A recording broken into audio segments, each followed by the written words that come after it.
Pista ng Itim na Nazareno, muli nagpaalala ang simbahang Katolika kung ano talaga ang tunay na diwa ng traslasyon. Yun nga lang, nagkagulo pa rin at may mga nasugatan. Maaksyon si Jen Kalimod.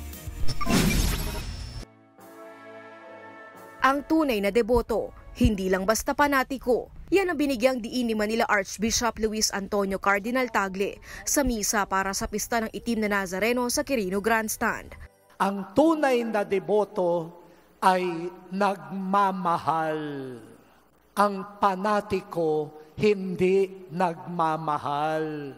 Ang panatiko kumakapit sa isang nagbibigay ng halaga sa akin. Pero ang deboto, hindi iyon ang dahilan. Devoted ka dahil mahal ko siya.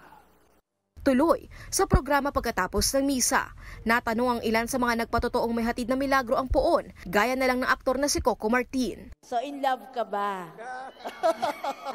Siyempre naman sa ating Panginoon, di ba? Oo naman po. Siyempre, habi ko nga, unang-una, yung pagmamahal mo sa ating Panginoon at pagmamahal mo sa pamilya, yan ang tinatawag na totoong pagmamahal. Halos 4 na oras ding tumagal ang programa na puno ng kantahan at sayawan para sa Panginoon. Hindi ako nagpapakopya. Sinamantala naman ng ilang deboto ang programa para makapagpahinga. Kailangan daw nilang maging malakas para mailapit sa poon ang mga personal nilang kahilingan. Delikado po pero panata na po rin kasi namin. Nasa likod namin si Senyor Nazareno, tapos para po sa pamilya po namin. Delikado po siya, pero po basta may pananalig ka sa Senyor, alam mo yung pinagdarasal mo at yung panalangin, kailangan panalangin. Malakas na panalangin po para magawa yung makakapit sa lubid. Walang hanggang pasasalamat. Alas 5 ng umaga umarangkada ang traslasyon. Walang kahirap-hirap na naisampa sa andas ang poon at umabante na ang prosesyon.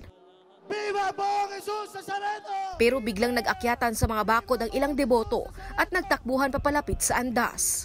Salya tayo! 1, 2, 3, salya! Halos kalahating oras bago nakalabas ng Quirino Grandstand ang Nazareno. Nag-iwan naman ang replika ng poon sa grandstand para maituloy pa rin ang pahalik. Alas 7 pa lang ng umaga, nasa 80 na ang itinatakbo sa first aid stations na nasugatan sa paa o hirap huminga. Kapansin-pansin din ang napakarami nagkalat na basura kapag humuhupa ang dami ng mga deboto.